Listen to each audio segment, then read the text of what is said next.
Eh, Mira, primero que nada, a mí me gustaría aclarar que yo no he preparado una presentación, no he preparado una clase o una charla, sino que por eso le pusimos conversación a esto, porque la idea es ir hablando de lo que sean las inquietudes que el grupo tiene respecto de los temas comerciales. ¿Eh? Eh, Hay como 30 personas conectadas, yo no los conozco a todos, así que para los que no conozco me voy a presentar. Mi nombre es Rodrigo Toro, de profesión soy ingeniero civil industrial de la Universidad Católica, promoción 1976, y entré recién salido de la universidad, incluso unos días antes de salir, el 1 de diciembre de 1976 entré a la recién formada Corporación Nacional del Cobre de Chile en el área comercial y específicamente en el departamento de ventas de molibdeno y sus productos. Se acordarán ustedes de quiénes fueron mis primeros jefes.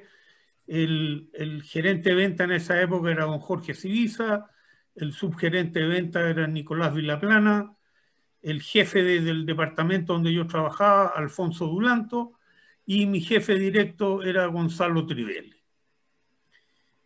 Ahí hay una gama de gente que ha tenido una participación activa en el área comercial de muchos, muchos años. En mi primera pasada por Codelco, que fue esa, yo estuve casi 16 años en la corporación, eh, incluyendo 4 años en la oficina comercial en Londres, entre 1982 y 1986. A la vuelta dejé el área de subproductos para incorporarme directamente al área de cobre, y en el año 92, cuando se estaba construyendo la fundición de Alto Norte, que es hoy día lo que era Refimet, fue Alfonso Dulanto un día a mi oficina a hablar conmigo y a invitarme a incorporarme a Refimet porque había que formar el equipo comercial de la fundición. Ellos estaban construyendo la fundición, pero no tenían un equipo comercial, no tenían contrato de abastecimiento de concentrados, ni tampoco sabían mucho de qué hacer con el blister resultante. Así que a mediados del año 92 me incorporé a Fundición Refimet, donde estuve 5 años, del 92 al 97. Hicimos ahí con el equipo que formé toda la adquisición de los concentrados, toda la logística para los movimientos necesarios y la exportación y venta del blister resultante en mercados internacionales. De ahí entré en contacto con compañías mineras que eran las que nos iban a, a proveer el concentrado, principalmente, bueno, Codelco Zona Norte, Escondida, que estaba en su inicio en esa época, y un proyecto que existía que era Coyahuasi, con el cual hicimos un contrato con un vicepresidente gringo que había en esa época, y posteriormente, el año 97, este gringo decidió irse, Coyahuasi decidió hacer un concurso y él me recomendó a mí para participar en ese concurso, y tuve la suerte de ganarlo, y el año 97 me incorporé a Coyahuasi como vicepresidente comercial. Estuve 11 años en Coyahuasi, desde el 97 al 2008 como vicepresidente comercial. El 2008 me moví a Anglo American porque Anglo tenía o sea, había una decisión de los socios de Coyahuasi de que ellos querían hacer directamente como cada uno la comercialización de su participación de la producción, ¿ya? Entonces, si Coyahuasi ya no iba a vender, no se justificaba que yo estuviera ahí como vicepresidente comercial de una empresa que no vende. Pero Anglo, que tenía el proyecto de expansión de los bronces en ese momento y que iba a sacar una cantidad grande adicionales de concentrado, y no tenía un equipo comercial y no sabían, no tenían un plan comercial. Para eso me invitó a trabajar con ellos. Así que el año 2008 me moví a Anglo American, donde hicimos la comercialización de la ampliación de los bronces. Esto hasta el año 2010, que cuando Diego Hernández asume como vicepresidente comercial de Codelco, me llama a ver si yo estaría dispuesto a volver a Codelco como vicepresidente comercial trabajando con él. Diego Hernández había sido mi jefe directo en Collahuasi la mayor parte del tiempo que estuve. Y volví a Codelco el año 2010 como vicepresidente comercial y hasta el 2018 en que, cumpliendo la edad de oficial de jubilación, en ciertas áreas es política ir dejando los espacios, así que ahí me acogí a jubilación en el año 2018 y después de eso estoy dedicado a hacer un par de asesorías comerciales. La primera con Mitsui Corporation de Japón, que tengo un contrato de asesoría comercial en su libro de trading, y con CRU de Londres, que es una empresa de investigación de mercado, que me ofrecieron un cargo como director asociado, digamos, a su empresa. Eso un poco para contarles mi carrera en 5 minutos y qué es lo que he hecho yo en mi vida. En términos para hablar de comercialización, yo creo importante partir conversando. Por favor, cuando haya una pregunta, me dicen nomás, no hay ningún problema, y ahí vamos viendo el rumbo que le damos. Rodrigo, Sí. Rodrigo, una consulta. Lo que pasa es que con toda esa trayectoria que tú tienes, como la gente comercial, bueno, en todos los negocios, incluso una panadería chica, el viejo hace el pan, o sea, el viejo compra las cosas, la vieja hace el pan y la cabra más bonita se pone a vender. Pero la gente de comercialización siempre está muy relacionada con todas las decisiones estratégicas. Por ejemplo, cuando Collahuasi determinaron cada uno vender por su lado, tú seguramente fuiste participante de eso, muy consultado, o en otras decisiones estratégicas dentro de las empresas que estuviste, por ejemplo, qué clientes vamos a considerar, cuáles no. Hay muchas decisiones estratégicas en el tema comercial que seguramente estuviste en ellas metido. ¿Es así? Bueno, sí, en cuanto a decidir las decisiones estratégicas del área comercial, era yo quien dirigía el equipo comercial y era yo quien las lideraba, y en algún minuto había que llevarlas obviamente al directorio de la compañía. Siempre me dieron el apoyo en las decisiones estratégicas, así que en eso no hay ningún problema. Pero la verdad que donde me tocó tomar la mayor cantidad de decisiones estratégicas fue en mi retorno a Codelco en el año 2010.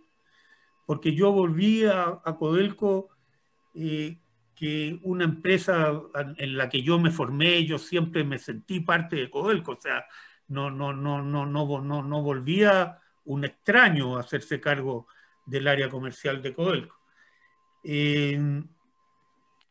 Ahí sí que tocó tomar decisiones estratégicas porque me encontré con una serie de problemas gravísimos, que no se habían enfrentado. O sea, Codelco tenía el año 2010 lo que yo describía como una infraestructura operativa franciscana, realmente de una pobreza franciscana. O sea, ustedes se acordarán del tema del acopio de concentrado en La Greda, ahí en Fundición Ventanas, que afectaba a la comunidad de La Greda. Realmente la comunidad de La Greda tenía toda la razón. Si las condiciones en que se almacenaban y se guardaban concentrados eran realmente de pobreza franciscana. Y ahí se tomaron decisiones estratégicas.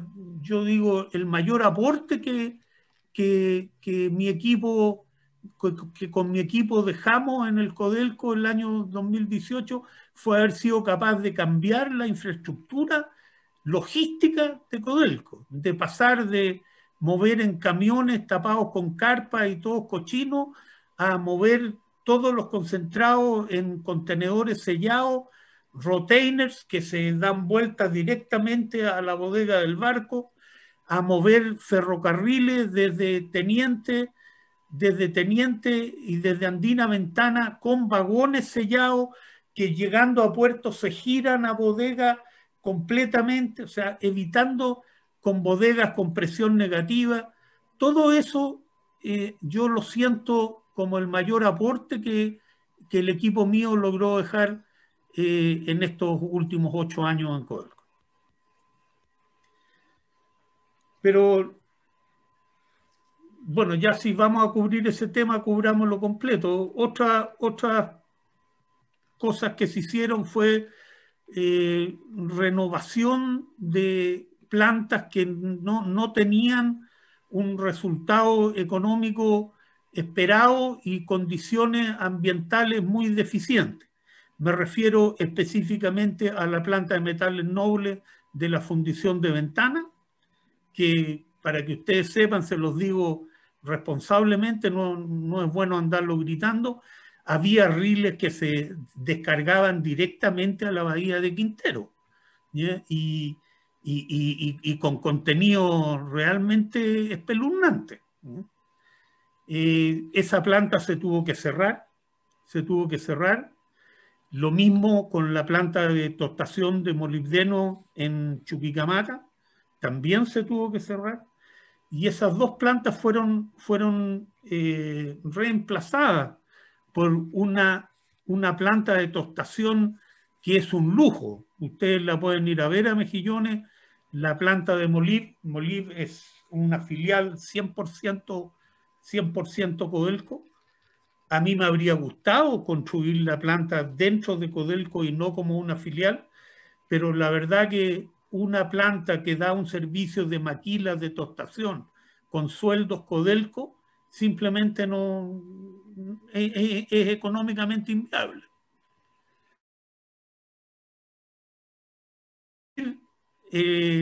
La planta de metales nobles de Ventana se construyó en asociación con el SNICO de Corea, una planta de metales nobles al lado de la planta anterior, que trata el 100% de los barros anoicos que genera Codelco, de todas las divisiones de Codelco. En este tratamiento de todos los barros anoicos, el oro y la plata van en maquila, nunca dejan de ser propiedad de Codelco, y se retornan a Codelco en la forma de barras de oro y barras de plata, las cuales son exportadas por avión desde Antofagasta a Santiago y de Santiago a los mercados, principalmente Nueva York, que es el mercado donde se vende el oro y la plata. Los otros metales preciosos, el platino, paladio y todos los vanadio y todos los otros que conforman el barro anoico, Codelco recibe un royalty por haber aportado esos materiales a la sociedad que se llama, ya no me acuerdo ni cómo se llama, y Codelco recibe un royalty y además su participación del 40% en la empresa. O sea, aquí hay una empresa que se construyó 40% Codelco, 60% el SNICO, colocando el SNICO el 100% de la inversión, ¿sí? Retornando el oro y la plata en forma de maquila y recibiendo un royalty más la participación en todo lo que son los otros metales de valor contenidos en el barro anoico. Estas son soluciones que, claro, a lo mejor no es el ideal de haber construido uno mismo una planta completa, pero se acercan bastante y son muchísimo más rentables que lo que teníamos el año 2010 vendiendo barro anoico porque la planta de metales nobles no daba para tratarla en esa época. No sé si eso contesta, Sergio, tu pregunta. Bueno, por ahí va la consulta un poco, porque son decisiones estratégicas importantes. Bueno, yo estuve en ENAMI también cuando tenía metales nobles, y es verdad que los sistemas operativos eran muy ineficientes. O sea, los gallos te pagaban el 99 y pico del oro y la plata, 96, 99,4, y resulta que las recuperaciones eran más bajas que eso, o sea, se perdía plata con procesar, pero era cosa de mejorar la tecnología. y la recuperación de todas esas cosas, pero bueno, y después yo me fui, no sé qué pasó. Incluso me acuerdo yo que había un director por los años 80 que tenía ganas en vez de colocar moneda, hacerlo como barritas, para que la gente tuviera en sus casas barritas y la gente, el privado, pudiera comprar oro. Era uno de los directores de NAMI de esa época. No te voy a decir. Rodrigo iba a hacer, perdón, Sergio, Rodrigo iba a hacer como una introducción al tema en general, que Sí, creo que es sí. Sí, bueno hacerlo para sigamos. No, después entrar a los detalles. No, ya, yo para hablar de comercialización y nos vamos a centrar en comercialización de cobre, me gustaría hacer una breve introducción de los parámetros fundamentales de la comercialización del cobre. O sea, y para lo cual hay que partir hablando por las bolsas de metales. Existen tres bolsas de metales: la bolsa de metales de Londres, la bolsa de COMEX en Nueva York y la bolsa de Shanghái en China. La bolsa de Shanghái no tiene relevancia para nosotros, dado que eso se cotiza en yenes, la plata de ahí es muy difícil de sacar, así que no hay ninguna participación de ninguna empresa extranjera en eso. Pero las bolsas de Londres y las bolsas de Nueva York son bolsas que, si bien ninguna empresa minera opera con las bolsas, la gran gracia de las bolsas es generar un precio. Es generar un precio de referencia aceptado por todos los del mercado como el precio válido del commodity que estamos hablando. En este caso, el commodity es cátodo de cobre. El cátodo de cobre, que tiene que estar registrado en la bolsa donde se transa, es lo que los brokers, porque la bolsa opera igual que la bolsa de acciones, ¿cierto? Si uno quiere comprar o vender acciones, tiene que ir a través de un corredor. Cuando uno quiere operar en una bolsa, también tiene que ir a través de un broker. Uno no puede ir a golpear las puertas de la bolsa y decir que quiero comprar o vender cobre. Genera un precio que es aceptado y válido como el precio del cobre a nivel mundial. Y ese precio es el precio de cátodo de cobre, Si alguien necesitara comprar cobre y no tiene otra alternativa que la bolsa, entonces lo que hace es ir a un broker, dar las instrucciones y ese broker en el ring del día siguiente lo va a comprar. Va a comprar un warrant o varios warrants. Un warrant es un certificado de título de dominio por 20 toneladas de cátodo que se encuentran localizadas en alguna bodega registrada en el London Metal Exchange. Ahora, esa bodega, cuando a uno le dan un warrant, esa bodega puede estar ubicada en cualquier parte del mundo. Puede estar en Norteamérica, puede estar en Europa, puede estar en Asia. Y después, si uno quisiera retirar el cobre físico, tiene primero que canjear ese warrant por otro que esté en un lugar más cercano, y el warrant puede ser cualquier marca de cátodos, no necesariamente las marcas top del mercado. Entonces, esa es la razón por la cual cuando un productor le vende directamente un contrato de cátodos a un consumidor, por ejemplo, 1000 toneladas mensuales para entrega en el puerto de Livorno, en Italia, uno cobra el precio del London Metal Exchange más un premio. Y más un premio porque le está entregando, uno, en el puerto más cercano a la planta del cliente. Dos, calidades fijas y de las mejores calidades del mercado, como son las de Codelco. Y una calidad permanente y un servicio a la venta, que es lo que tiene que existir detrás del contrato de venta.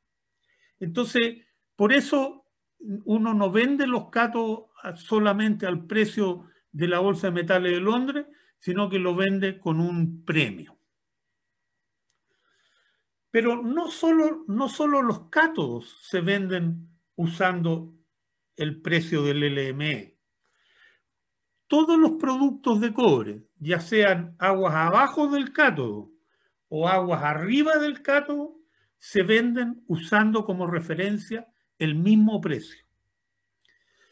Si estamos hablando de productos aguas abajo del cátodo, entonces se aplican descuentos o cargos representativos de los procesos que le faltan a ese producto para hacer un cátodo. Entonces, por ejemplo, cuando uno vende concentrados de cobre, el cobre contenido en los concentrados, menos la deducción metalúrgica, porque ningún proceso tiene un 100% de recuperación, menos la deducción metalúrgica, se paga al mismo precio que se paga el cátodo de cobre. No existe un precio para cobre contenido en concentrado.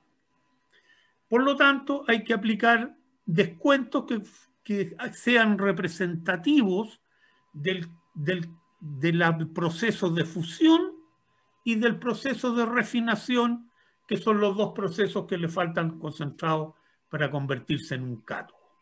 Perdón, Rodrigo, ¿Sí? Que te interrumpa en ese momento. El descuento desde concentrado a cátodo por el proceso desde concentrado a cátodo, ¿está establecido también en alguna parte o se negocia? El descuento se negocia en cada venta. Lo que fluctúa en una venta de concentrado son precisamente el cargo de tratamiento y el cargo de refinación. Esas son las dos variables que se dejan más sueltas y las cuales hay que negociar sí o sí en cada contrato. Todas las otras variables pueden estar más establecidas para más largo plazo, pero el cargo de tratamiento y el cargo de refinación es lo que hay que negociar cuando uno vende un concentrado. Yo hago esta pregunta porque, bueno, sabemos que 60%, por decir algo, del cobre de Chile se exporta en concentrados. Y es el precio del cobre de Londres menos el cargo de tratamiento. Entonces el cargo de tratamiento se negocia, pero ¿se conoce, tiene alguna referencia o algo así? Mira, el cargo de tratamiento, y a eso era lo que iba a decir inmediatamente después, estos cargos representativos de los procesos que faltan son términos comerciales y no pretenden simular lo que realmente cuesta fundir ni lo que realmente cuesta refinar. Si estamos en un proceso, si estamos en un periodo de escasez de concentrado, estos cargos serán bajos, incluso más bajos que el costo real de fundir y que el costo real de refinar. Y si estamos en un proceso de sobreabastecimiento de concentrado, estos cargos serán más altos, incluso más altos que el costo real de fundir y que el costo real de refinar. Esa es la realidad. Son cargos que representan los procesos que le faltan, pero que están dados por la situación de oferta y demanda de concentrado. Pero Rodrigo, no será al revés. ¿Perdón? No será al revés, porque cuando hay escasez de concentrado, los cargos son bajos. Acuérdate que son descuentos. Descuentos. O sea, le descontamos poco. Para atraer concentrados. Cuando hay escasez de concentrado, el precio del concentrado es mucho más alto. Para eso hay que restarle menos. Ya, ahí está. Ya. Gracias. Cuando hay sobreabundancia de concentrado, los cargos crecen, por lo tanto se descuenta más y el concentrado es más barato. ¿Ya? Ahora, desde la aparición y surgimiento de las fundiciones chinas, a partir de mediados de los 90, el mercado ha estado apretado en términos de concentrado de una forma más o menos permanente. Hoy día los cargos que se negociaron para el año, en los contratos regulares para el año 2021, son algo así como $55 por tonelada métrica seca como cargo de refinación y 5,5 centavos por libra como cargo de fusión el primero y 5,5 centavos por libra de cargo de refinación. En mi conocimiento, ninguna fundición en Chile es capaz de vivir con 55 con 5,5. Pero esos son los valores a los que se están vendiendo los concentrados. Incluso este año se han llegado a vender lotes de spot con términos tan bajos como $10 por tonelada métrica seca y 1 centavo por libra de descuento respecto de cátodo.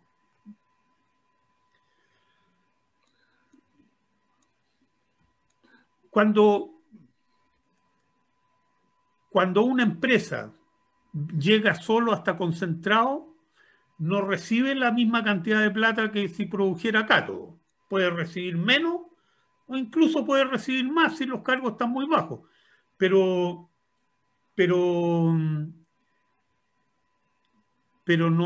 es el mismo negocio.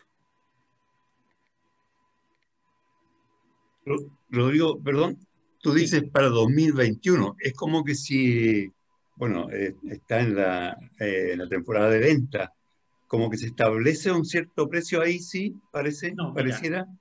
Nadie establece precio. Cada productor tiene que conversar con sus clientes. Hay contratos anuales, Kruger, ¿eh? Los contratos regulares son anuales. Por ejemplo, Codelco le vende a LS Nico de Corea, por decirte, 60.000 toneladas de concentrado andina por año, con embarques 10.000 toneladas mes por medio. Ahora, los términos para el año 2021 se acuerdan en octubre del año anterior entre comprador y vendedor. Ahora, cuando los grandes productores de concentrado están acordando números, ese número circula y ya pasa a ser una referencia muy importante en esas negociaciones. Pero aquí nadie establece cuál tiene que ser el cargo. Esto se negocia directamente entre el productor y la fundición.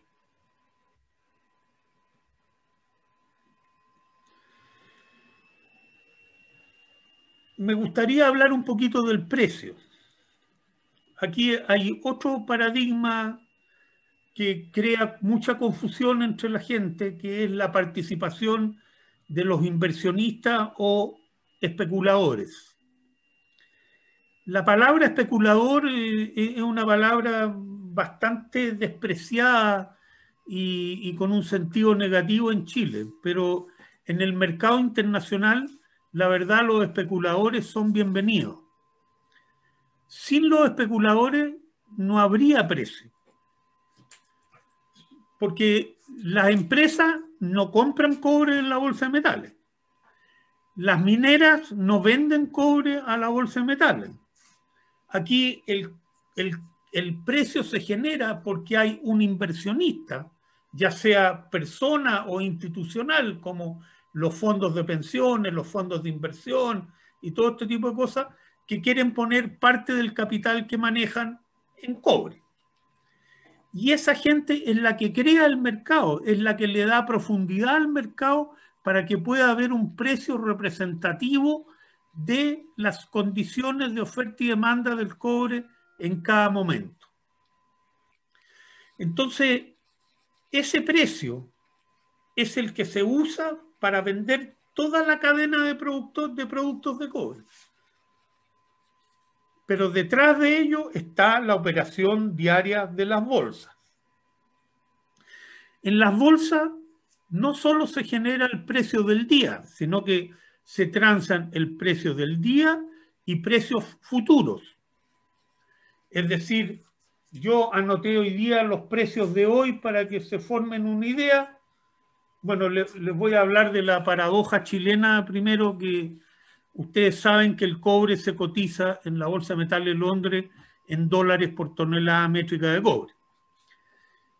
Chile es un país donde, sí, la mayoría de la gente sabe lo que es un centavo, pero no todos, y muy poca gente sabe lo que es una libra. Sin embargo, nos damos el trabajo de traducir el precio de dólares por tonelada métrica a centavos de dólar por libra, ¿ya? Cosa de confundir al mercado, porque el resto del mundo, salvo Estados Unidos, México y Canadá, habla en dólares por tonelada métrica. Por ejemplo, el precio de hoy día fueron 10.029 dólares por tonelada métrica seca. ¿Ya? Todos saben, si yo les digo que el cobre está a 10 dólares el kilo, ya sea al jardinero o a cualquiera, saben al tiro lo que es un dólar y lo que es un kilo. Si yo les digo que el precio de hoy día fueron 454,91 centavos de dólar la libra, no tienen ni idea de lo que estamos hablando. Pero hace 50 años ya que se fueron los gringos y nosotros seguimos haciendo el presupuesto de la nación en centavos por libra. Cosa que yo todavía no me la logro explicar, porque no medimos la producción en libra, medimos la producción en toneladas. Y si usáramos el precio en toneladas, sería multiplicar nomás el uno por el otro para saber el nivel de ingresos, pero no lo hacemos así. Eso lo llamo yo la paradoja chilena. El precio contado del cobre del día de hoy, 10.029 dólares por tonelada. El precio a 3 meses, o sea, el precio para, estamos en junio, para septiembre, 10.059 dólares, es decir, 30 dólares más. El precio para el 21 de diciembre del 2022, 10.018 dólares la tonelada. Y el precio para el 22 de diciembre del 2023, 9.918. Y así se puede llegar hasta precios hasta más o menos 5 años adelante.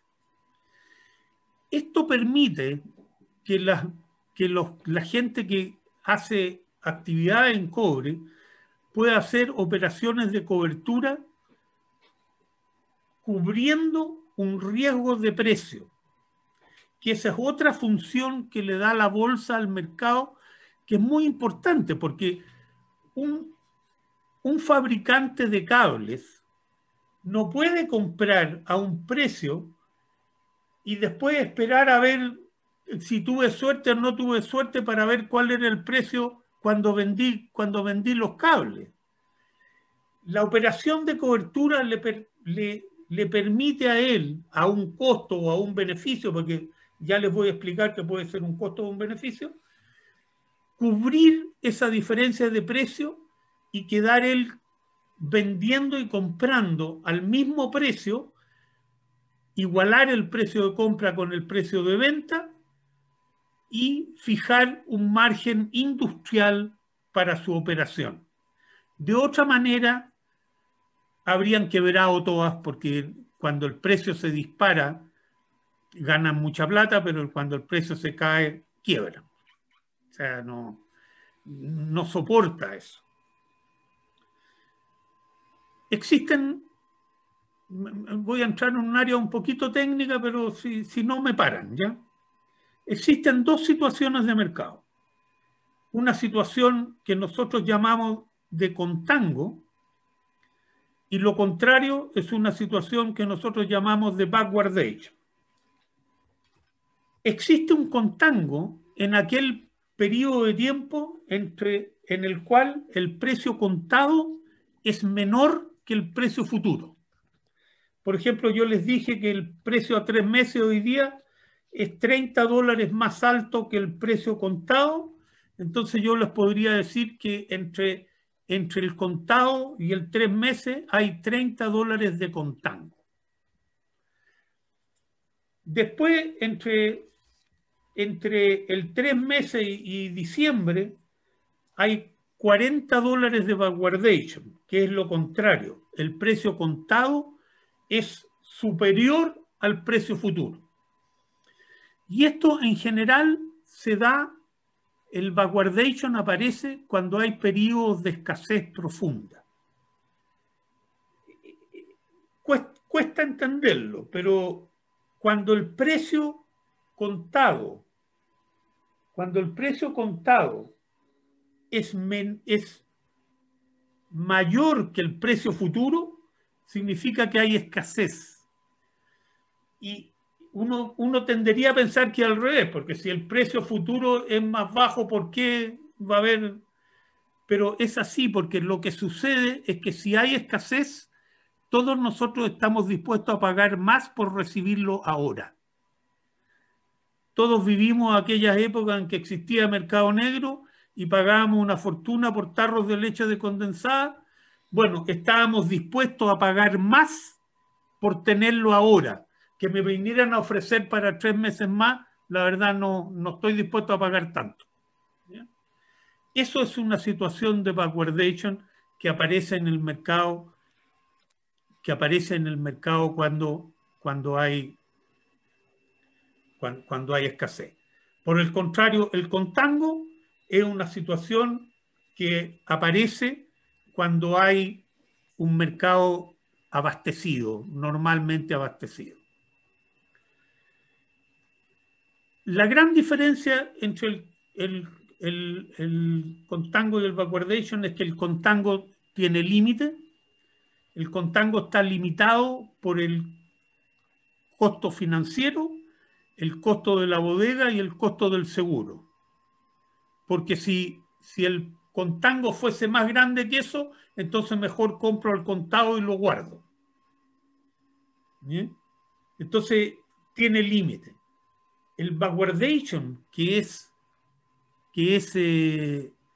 la situación inversa, no tiene límite y puede llegar, y se ha visto en un periodo de pocos meses, de 300, 400 o 500 dólares por tonelada de backwardation.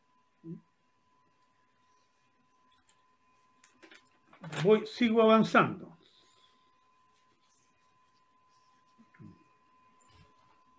Lo digo.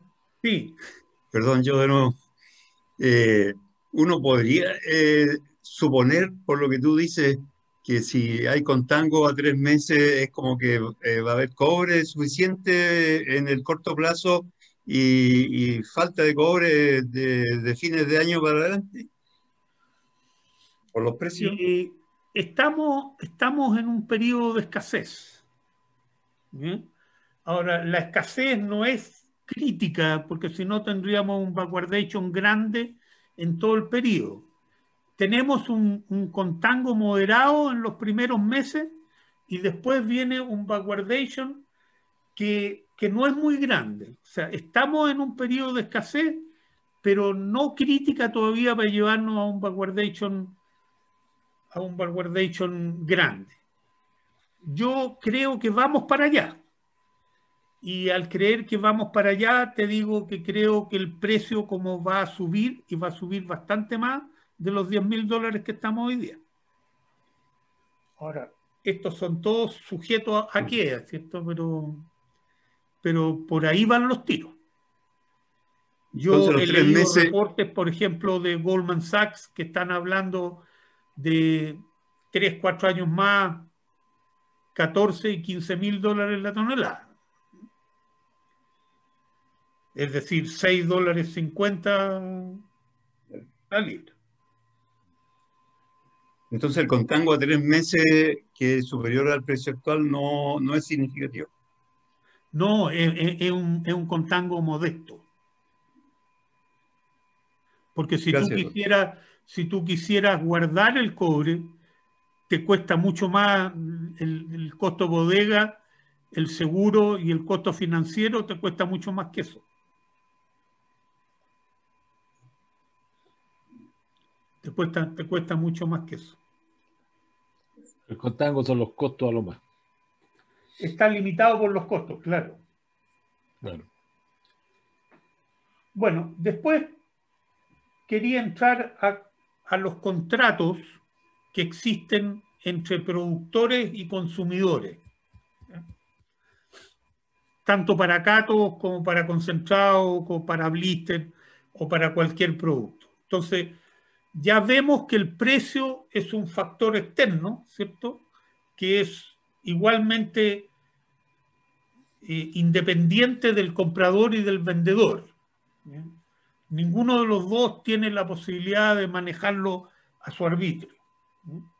Entonces, cuando uno va a celebrar un contrato de venta de cátodos, la verdad que el contrato de venta de cátodos es bastante más simple que el contrato de venta concentrado. Son bastante menos los ítems que generan o le dan valor negativo o positivo al contrato. Y normalmente los contratos son al promedio de la Bolsa de Metales de Londres en un periodo de tiempo. Ese periodo de tiempo en el cual vamos a construir para cada embarque, porque, por ejemplo, los contratos de cátodo normalmente tienen 12 entregas en el año, tienen cuota todos los meses. Yo le vendo a un cliente 500 toneladas mensuales, por ejemplo, entonces queda establecido que para cada cuota se va a tener que pagar al promedio de la Bolsa de Metales de Londres, el precio diario de la Bolsa de Metales de Londres, durante un periodo de tiempo que se llama periodo de cotización. El periodo normal de cotización para un cátodo es el mes siguiente al mes de embarque. Los cátodos, lo que se llama en el mercado, en la jerga mercantil, M+1.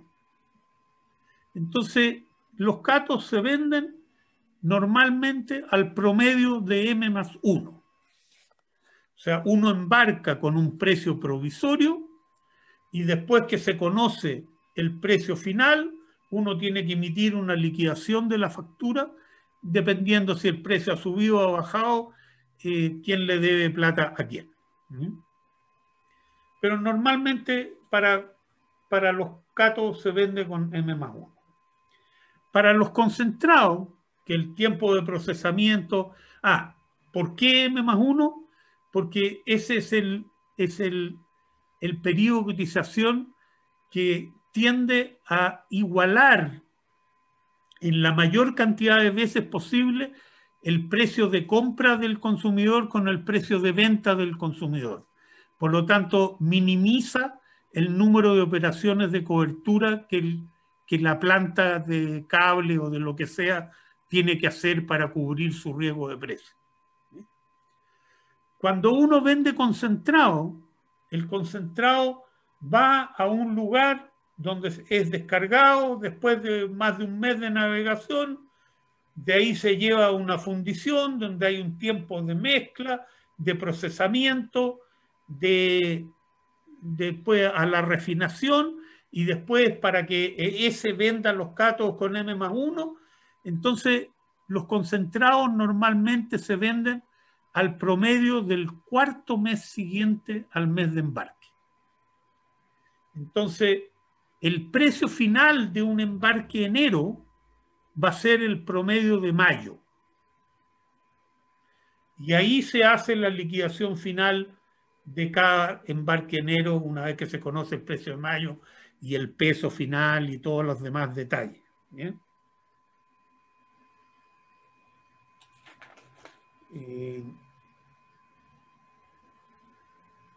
Eso como línea general de cómo se vende. Cuando uno vende cátodo, las cláusulas que generan valor son relativamente pocas. Una es el periodo de cotización. Por eso se fija en M+1, pero uno podría, o sea, si alguien quiere comprar con M+2, no habría ninguna razón para negarse. Pero dependiendo si estamos en un mercado de contango o en un mercado de backwardation, si yo en un mercado de contango, en vez de venderle promedio de M+1, le vendo promedio de M+2, él se está ganando el contango. Por lo tanto, gánate el contango, pero te cobro más caro.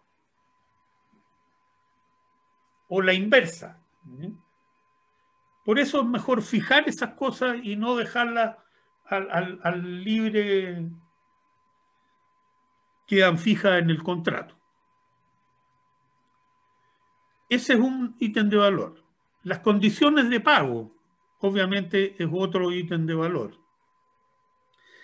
Las condiciones de entrega, ¿a dónde te tengo que llevar el material? O sea, no es lo mismo vender CIF Shanghái que vender CIF el sudeste asiático, que el flete me cuesta muchísimo más caro. Entonces, pero son, y los términos de pago es la otra cláusula que significa valor. O sea, hay 4 o 5 cláusulas que significan valor y uno puede hacer una evaluación, en una negociación puede hacer una evaluación rápida, y si el cliente quiere que le hagan un descuento de $2, tú le haces el descuento de $2, pero se los cobras por otro lado y así lo dejas contento. En los concentrados, la cantidad de cláusulas que generan valor o costo son muchísimos más. Porque cuando uno vende cátodos, el peso de los cátodos es fijo. No hay variación, no hay nada. Cuando uno vende concentrado, hay que determinar en destino pesos y hay que determinar en destino análisis. Y con ese peso y con ese análisis se van a finalizar los embarques. Hay que descargar el material. Las condiciones de entrega no es lo mismo, no me va a costar lo mismo a mí la nave si la descarga en destino en un puerto bien equipado demora un día y en un puerto mal equipado demora 4 días. Si la nave tiene que estar ahí 4 días descargando, a mí la naviera me va a cobrar esos 4 días de estadía de la nave. ¿Bien? Entonces, la velocidad de descarga también es un ítem que genera valor y hay los intercambios de análisis. ¿Bien? Yo no sé si ustedes saben cómo se hace un intercambio de análisis, pero llega un lote de concentrado destino, se toma un set de muestras, varios sets de muestras, una empresa especializada, entrega al comprador y al vendedor y se guardan ellos un par de sets más. Cada una de las partes tiene que hacer sus propios análisis y en una fecha y hora acordada se intercambian los análisis, lote a lote, y se va viendo lote por lote. Si la diferencia es menor que un límite de partición estipulado en el contrato, entonces ese lote se cierra al promedio de los dos. Pero si la diferencia es mayor que ese límite de partición, entonces ese lote hay que mandarlo a un laboratorio para un arbitraje. Ese árbitro va a salir con un tercer valor y dependiendo si ese valor está entre el valor de las partes o más arriba del más alto o más abajo del más bajo, es cuál va a ser el valor final de ese lote. Y el costo del arbitraje lo tiene que pagar la parte que pierde, cosa que los que juegan no les salga gratis. Entonces, la venta de concentrado es bastante más compleja que la venta de cátodos, pero básicamente siguen las mismas líneas.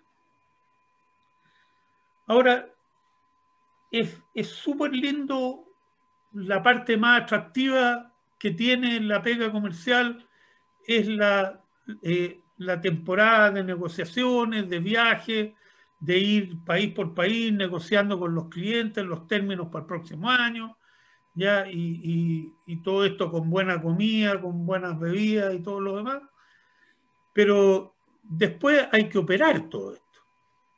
Y para operar todo esto se necesita tener una logística suficiente que permita, de una manera como se exige hoy día, llevar a cabo esto. O sea, yo me puedo comprometer a embarcar ciertos 70.000 toneladas de concentrados por el puerto de Angamo todos los meses, ¿cierto? Súper lindo, pero no puedo contaminar. Los camiones tienen que bajar con contenedores totalmente sellados. el puerto tiene que tener bodegas con presión negativa. Todas estas condiciones, ¿cierto?, tienen que darse. Y yo tengo que embarcar a tiempo. Hay que entregarle a los clientes el material. Uno no puede atrasarse. No, esto no es decir, oye viejito, me atrasé con tu cuota febrero, no te va a llegar hasta 15 días después. ¿Qué pasa si yo le dejo la planta sin abastecimiento? Entonces, cuando uno hace un plan comercial, la parte logística, la parte servicio, los contratos con compañías navieras, con compañías de transporte, con agentes de aduana, con todo lo que hay que tener para poder mover ese volumen en forma permanente y regular, generan una cantidad de trabajo de back office bastante alto. Bastante alto. Rodrigo, ¿Sí? perdón, estaba esperando que terminara la comercialización, pero para no avanzar más en esta otra etapa, el premio también refleja un poco la calidad, porque tengo entendido que Codelco tiene 5.9 o quiere tener 5.9. Bueno, hay una calidad que también está, esa es una consulta. Y la segunda, el cargo de tratamiento negociados, ¿esos duran todo el año? ¿Los negociados a fin de un año para el otro duran todo el año? Dos cosas. A ver,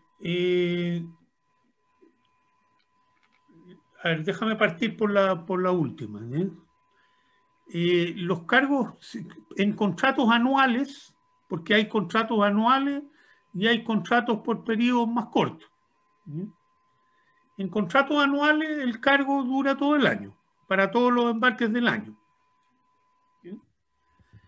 Si yo me aparecen lotes adicionales y salgo a vender un lote adicional, bueno, eso ya es mercado spot. Y el mercado spot puede estar más arriba que los términos anuales o más abajo que los términos anuales. Y ahí se negocia un cargo para un embarque, o dos, lo que sea.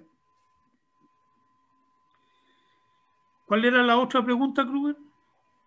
Sí, la calidad también estaba negociada en el premio, o dónde está la calidad, porque Codelco, decía yo, A ver, pretende o tiene 5.9.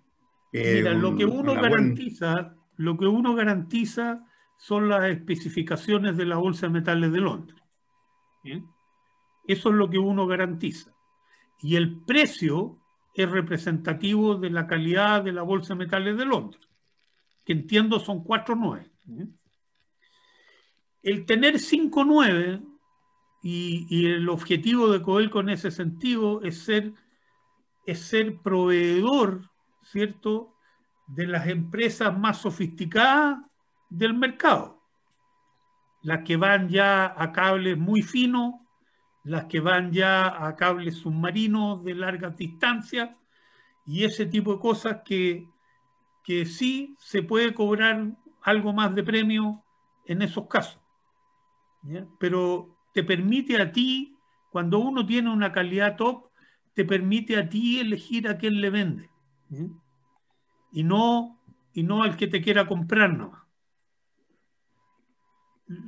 Una parte yo me iba a referir a eso también al construir un plan comercial. La primera pregunta es, bueno, ¿a quién le quiero vender yo? La respuesta es hay varias, digamos, que tienen que entrar en toda la ubicación. La primera es, bueno, yo le quiero vender a aquellos mercados que están dispuestos a pagar más, a los mercados, o que no están dispuestos a pagar más, pero aquellos mercados que a mí me son más rentables, ya sea porque tengo un flete más bajo, tengo un transit time más corto, o cualquier cosa. Entonces, lo primero es buscar una distribución geográfica de cómo vender mi producción. Hablemos de cátodos, por ejemplo. Para vender los cátodos de Codelco, ¿dónde los quiero vender? Bueno, la verdad que queremos participar en todos los mercados que tengan importancia. Queremos estar presentes en todos los mercados que tengan importancia, primero porque queremos tener los huevos repartidos en distintas canastas, no queremos tener todos los huevos en la misma canasta. Pero tenemos que privilegiar también aquellos mercados que me garantizan que van a necesitar cobre en el largo plazo. Por ejemplo, un país que consume, un país como China, por ejemplo, que consume la mitad del cobre que se consume en el mundo en forma de cátodo.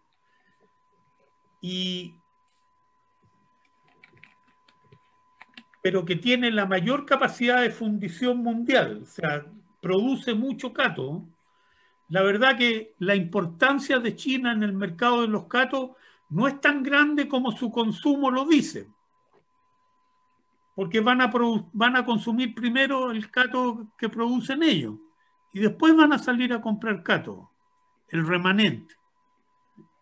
Entonces, la importancia de China en el mercado de los cátodos no son los 10 millones de toneladas de cátodos que consumen, son los 1.700.000 toneladas de cátodo que importan. O sea, para si yo hago un plan de venta de cátodo, China es un mercado de 1.700.000.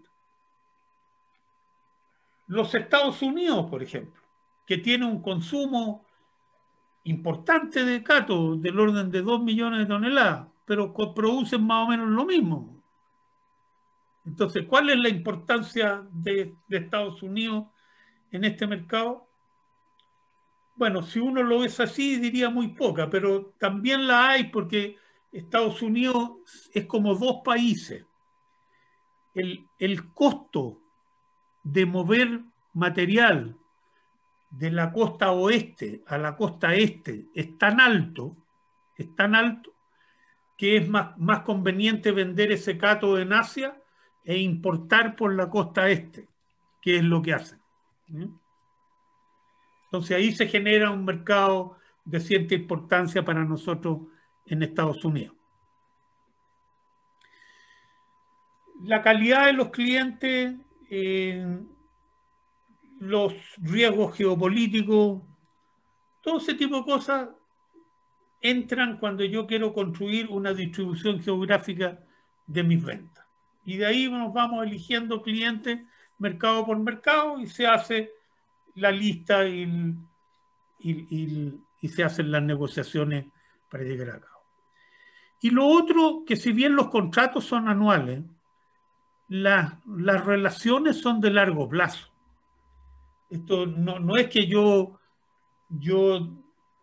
hacemos un contrato este año y ya veremos el próximo. La idea es ser un proveedor regular en el largo plazo y año a año vamos revisando las condiciones para el año siguiente.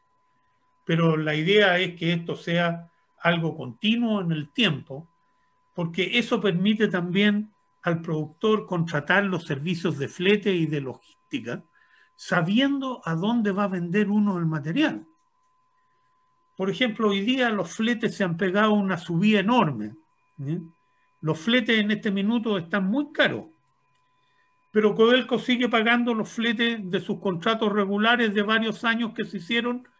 ¿Por qué? Porque va a seguir vendiendo en esos mercados años y años, entonces logra fletes mejores para llegar a sus destinos.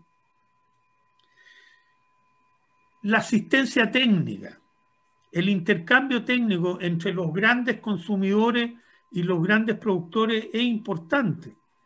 Así, por ejemplo, técnicos de Nexans vienen a Chile, conversan con los técnicos de las plantas nuestras y conversan de la calidad y qué podría hacerse mejor, qué no podría hacerse mejor. O sea, esa cooperación técnica se logra hoy día gracias a esta relación de largo plazo que existe entre Codelco y sus principales clientes. Entonces, esa es la forma, digamos, en que se comercializa tanto los cátodos como los concentrados.